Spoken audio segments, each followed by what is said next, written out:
Assalamualaikum warahmatullahi wabarakatuh.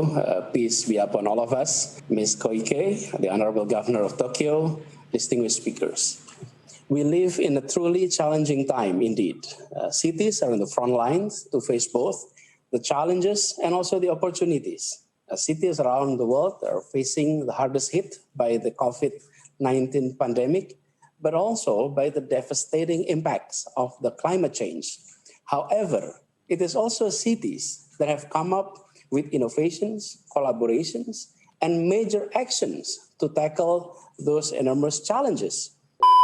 Justru pasar adalah representatif kami. Di pasar adalah tempat bertemunya rakyat. Di pasar tempat beredarnya perekonomian rakyat. Di pasar tempat berkumpulnya keluh kesah rakyat, kritik, masukan untuk pemerintah. Dan di pasar kita bisa berbicara dengan bebas. Maka di titik itulah kita menentukan deklarasi ini ada di tengah-tengah pasar.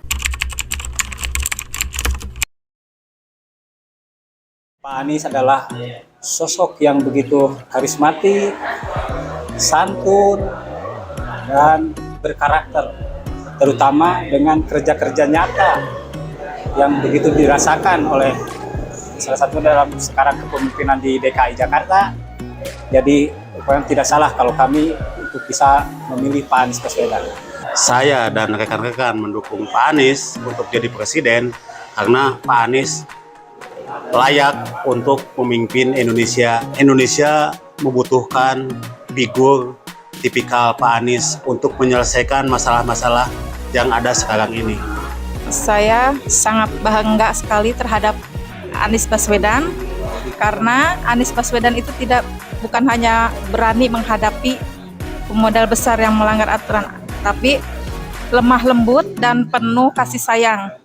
Maka dari itu saya menginginkan Pak Anies Baswedan menjadi presiden untuk 2024. Pendapat saya harus mendukung dia untuk memimpin Indonesia ke depan. Akan selalu mendukung Pak Anies Baswedan sebagai calon presiden 2024. Beliau itu adalah seorang pemimpin yang baik hati, berwibawa, dan bertanggung jawab. Sangat apresiasi dengan di komandan ini untuk terus dan memajukan aspirasi-aspirasi dari masyarakat untuk menangan Bapak kita, yaitu Bapak Anies Baswedan menjadi presiden di 2024. Saya melihat dia cerdik, pintar, karena kalau sama orang diserang beberapa kali dari pihak yang lain selalu tenang, tidak pernah membalas. Itulah ciri-ciri orang muslim yang bagus untuk jadi pemimpin.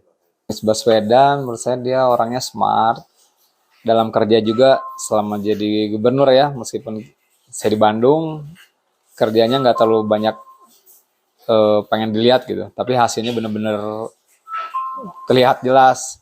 Pergaulan internasionalnya juga udah nggak usah diragukan lagi lah, channel di luar kenalan di luar banyak, terus dunia mengakui, apalagi saat memimpin Jakarta. Saya aja yang di Bandung bangga gitu gubernurnya Jakarta sama Anies. Ya, belum pernah ketemu, pengen sih ketemu langsung. Ya kita lihat dari TV juga orangnya berkarisma ya, kelihatan sih dari yang pembawaannya tenang, terus ya tadi saya bilang smart, terus dari segi agamanya juga bagus nih. Saya sebagai pensiunan guru bahwa Pak Anies salah satu yang memperjuangkan guru di mana 3T yang waktu itu zaman beliau jadi menteri. Hanya beliau yang mengusahakan bahwa guru yang jauh diperhatikan. Yang lain nggak ada. Hal lain tadi sudah disebutkan oleh rekan-rekan kita bahwa betul Pak Anies adalah muslim yang sejati. Beliau lengkap lah gitu. Lengkap, ya agamanya bagus dan segalanya juga ilmunya dan tidak memalukan untuk luar negeri. Kemanapun dia bahasanya pasti bisa. Itu yang kita banggakan beliau. Pasti Anies Presiden 2024. Saya mengenal Pak Anies Baswedan barangkali sejak tahun 2011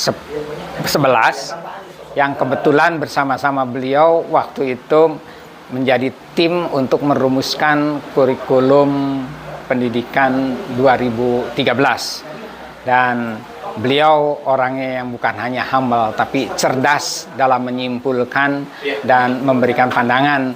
Dan beliau melakukan itu betul-betul dalam bentuk praktek melalui Indonesia Mengajar.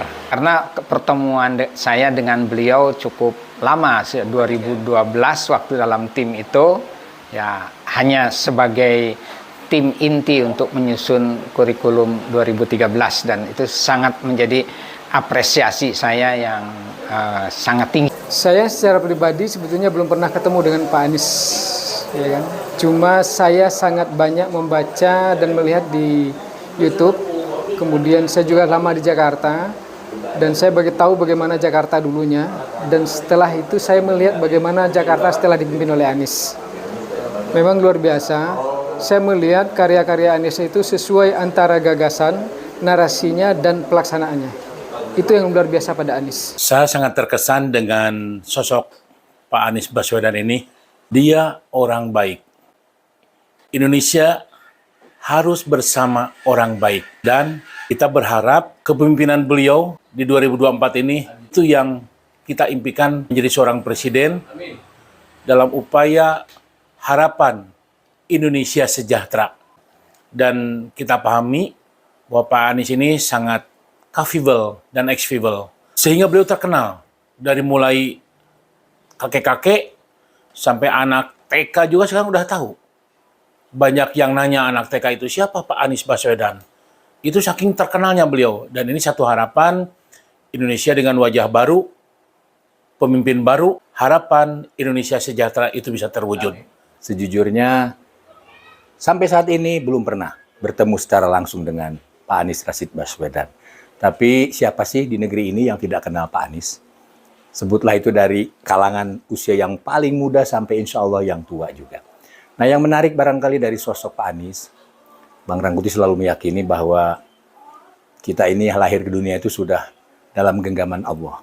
Dan hari ini Indonesia yang sedang mengalami kesulitan yang begitu luar biasa, Allah hadirkan di akhir zaman ini seorang sosok yang boleh jadi menjadi suri toladannya Rasulullah SAW. Jadi dalam diri Pak Anies ini paketnya Rasulullah SAW itu ada. Pas banget begitu. Nah tentunya sidik amanah tablik fatona itu ada dalam diri Pak Anies. Nah hari ini kita tentu sebagai warga negara yang merindukan adanya perubahan Indonesia yang lebih baik, butuh orang-orang baik. Oleh sebab itu kita semua di sini pastilah ingin menjadi orang-orang baik itu. Makanya kita berdoa dengan sosok Pak Anies yang tadi diceritakan oleh Bang Tarmizi, ya tidak ada keraguan ya. Tinggal kita memohon nih seluruh warga negara yang memiliki niat yang sama, Indonesia diselamatkan dari situasi yang sekarang ini sangat menyedihkan begitu, dipimpin oleh seorang sosok Pak Anies Rashid Baswedan. Insya Allah, hakul yakin Indonesia akan selamat. Pak Anies adalah seorang tokoh pendidik, ya paket lengkap lah, susah. Nggak bisa ngomong lagi gitu kan. Beliau juga orang yang secara akhlak mengikuti akhlaknya baginda Nabi SAW. Jadi dibuktikan dengan apa yang telah beliau lakukan selama menjabat sebagai gubernur di daerah khusus istimewa Jakarta. Dan tentu ini tidak ujug-ujug ya. Beliau menjadi orang nomor 1 di DKI Jakarta. Ini adalah rangkaian dari apa yang beliau alami dari semenjak kecil, terutama pendidikan dari kedua orang tuanya yang luar biasa mendekatkan anak, dalam hal ini seorang Anies Rashid Baswedan, untuk menjadi orang yang jujur, amanah begitu. Kemudian kejujuran ini yang beliau pegang sampai hari ini. Dan insya Allah bagi saya, Anies adalah akal sehat Indonesia, akal sehat bangsa ini yang akan membawa insya Allah bangsa ini menuju gerbang kemakmuran dalam keadilan dan adil dalam kemakmuran. Itu kesan saya dengan seorang Anies Baswedan. Yang boleh saya ceritakan seorang Anies Rashid Baswedan adalah orang yang santun, orang yang humble, orang yang sederhana secara pribadi. Saya kebetulan sebagai pimpinan wilayah Syarikat Islam Jawa Barat, sering sekali bertemu dengan beliau dalam event-event tingkat nasional. Dan beliau juga menjadi anggota kehormatan di Syarikat Islam di DKI Jakarta. Alhamdulillah komunikasi kita dengan beliau terus. Nah oleh karena itulah dari aspek-aspek rasional seperti itu sehingga kami memutuskan hari ini kami tidak boleh berdiam diri dan harus ada keberpihakan dan melanjutkan perjuangan para pendiri bangsa ini. Salah satunya insya Allah seorang Anies Rashid Baswedan, beliau yang akan menjadi wasilah makmurnya bangsa ini. Anies Baswedan, Anies Baswedan, 2024, merdeka, Allahu Akbar.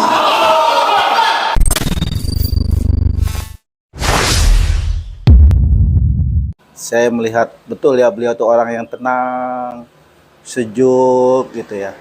Jadi kalau kita memandang dia itu jadi gimana gitu ya kata orang. Jadi membuat hati kita itu apa ya?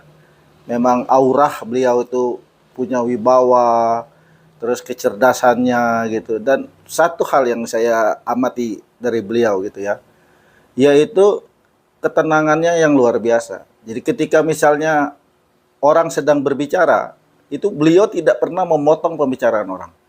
Itu yang saya tangkap. Kadang-kadang kan pembicaraan, beliau itu gubernur. Siapalah Tarmizi. Ketika Tarmizi berbicara, beliau tidak pernah memotong pembicaraan saya. Dan itu tidak hanya terjadi di saya. Ketika saya bawa orang tokoh, ya relawan bertemu dengan beliau, beliau tidak pernah memotong pembicaraan. Dipersilakan seluas-luasnya. Menariknya lagi adalah ketika dia dipotong oleh orang. Saya pernah bawa beliau bersama tokoh gitu ya, dipotong pembicaraannya. Jadi beliau tidak pernah memotong pembicaraan orang, didengarkan terus. Ini tokoh loh. Tokoh itu berbicara, dan saya kira ini adalah tokoh yang berani memotong beliau. Beliau ketika baru mau menjelaskan, langsung dipotong. Dan beliau langsung terdiam, mendengarkan lagi gitu. Nah gitu, jadi ini adalah satu pelajaran yang sangat berharga ya.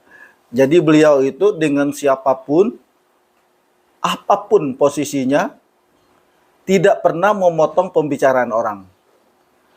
Dan dia juga ketika dipotong pun, beliau juga tidak ikut berlomba-lomba untuk berbicara. Beliau langsung diam dan mendengarkan dengan seksama.